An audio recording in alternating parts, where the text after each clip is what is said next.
Hey, this is Michael J. Emery. I'd like to talk a little bit about a way to experience real emotional peace or stability, and that's through the use of disassociation and association. And these are two techniques that can be used, and it goes into the realm of submodalities.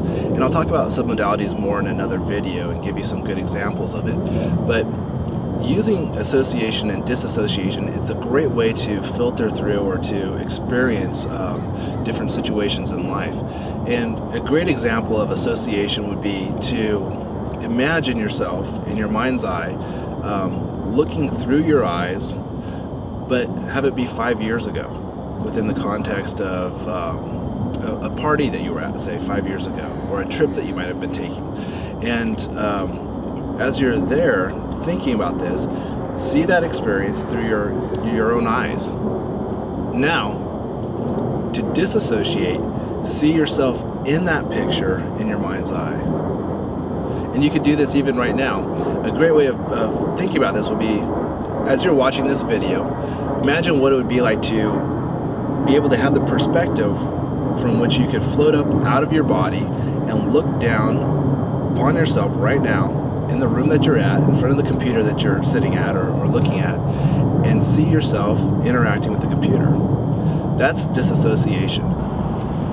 A great way to use disassociation is when you've got to do something that's not so pleasant. It's easier to actually be out of your body when you're experiencing it. Using disassociation during an experience that's not very pleasant, or doing something that is kind of routine. For example, road trance, or driving down the road, or taking a road trip. That's often a point where people disassociate from their bodies and their minds are off kind of wandering. They might be listening to music or having some sort of like conversation in your head, and yes, people do talk to themselves in their head. It happens all the time, and it's perfectly normal too. And you know, their body's functioning perfectly fine, yet they're just not really that present. And a great way to use disassociation is it might be during a workout, or a part of your workout that you might not find that enjoyable, but you know it's necessary. A lot of people do this with their cardio.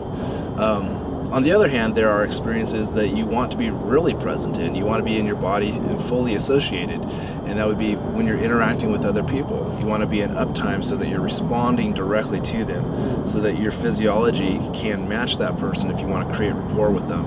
And you know, there are great ways to use both association and disassociation. And when I work with a client, sometimes there are past experiences that have become way too vivid, or they were stored in their memory as a very overwhelming type of situation. And when that happens, it's very powerful and it's very beneficial for the client to be pulled out of that situation and to view it from a third perspective and from a disassociated state. And likewise, when somebody wants to feel motivated about something, it's usually a lot better for them to be in an associated state, so that they're looking through their own eyes, they're in real time, and they're seeing everything as it would be panoramic and, you know, as big as life, if not larger. And so there are great ways to use this, but think about this when you're going through the rest of your day, and think about what experiences would you like to have being fully associated, fully in uptime, and what experiences would be more beneficial or more easily managed if they were disassociated, so that you could see them just kind of down over here and you were participating in it, even though it wasn't something that you really wanted to do. And it's a great strategy. It's a great way to be utilized. If you want to know more about how you could use this and pull it into a specific context, then let's definitely be in touch. Visit my website, www.michaeljemery.com. I'd love to talk to you more about what's going on in your life, and if I can help, I'll definitely do that. Be amazing.